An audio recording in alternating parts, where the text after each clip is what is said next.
હા સંજય આપણે આવી તું તો હીરો છે યાર બધાનો પછી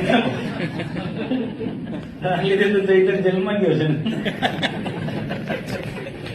અત્યારે ચૈતરભાઈ વસાવાને 7 વર્ષની સજા ફટકારવામાં આવી એ વચ્ચે ક્યાંક ને ક્યાંક મનસુખ વસાવાનો આ વિડીયો વાયરલ થયો.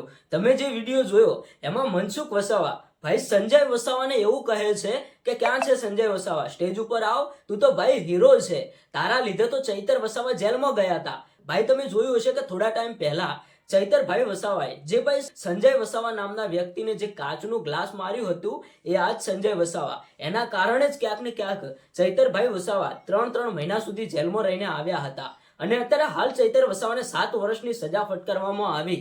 તો ભાઈ કેટલાક લોકોએ એવું કહ્યું કે પહેલા નરેન્દ્ર મોદી સાહેબ બોલ્યા અને હવે મનસુખ વસાવા સાહેબ બોલ્યા. થોડા ટાઈમ પહેલા એટલે કે 2-3 દિવસ પહેલા પણ નરેન્દ્ર મોદી સાહેબે સ્ટેજ ઉપરથી એવું કહ્યું હતું કે ગુજરાતના આ જગ્યાના આ એમએલએ ને 7 વર્ષની સજા ફટકારવામાં આવી છે. એ વિડીયો પણ તમે ક્યાંક ને ક્યાંક જોયો હશે. તો શું ચાલી રહ્યું છે? શું ખરેખર હવે તો બધા લોકો એવું કહે છે કે આ એક ભાજપનું ષડયંત્ર છે? ભાજપના લોકો ચૈતરભાઈ વસાવાને વારંવાર જેલમાં ફસાવે છે.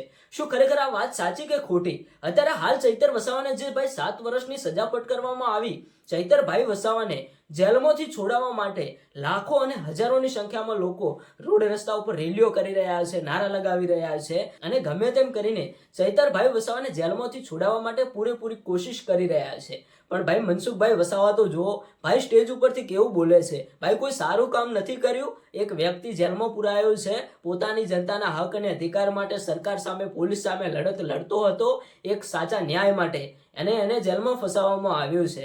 અને કેટલાક લોકો, હજારો અને લાખોની સંખ્યામાં લોકો ચૈતરભાઈ વસાવાને સપોર્ટ કરે છે, એ પણ આદિવાસી સમાજના લોકો. અને આ પણ આદિવાસી સમાજના મનસુખભાઈ વસાવા ભાઈ સ્ટેજ ઉપરથી શું કહી રહ્યા છે, તમારું શું કહેવું છે આ બાબતે? કોમેન્ટ કરીને જણાવતા જજો. અને ચૈતરભાઈ વસાવા આવનારા સમયની અંદર જલ્દીથી જેલની બહાર આવશે એવી ભગવાન માતાજીને પ્રાર્થના કરતા જજો.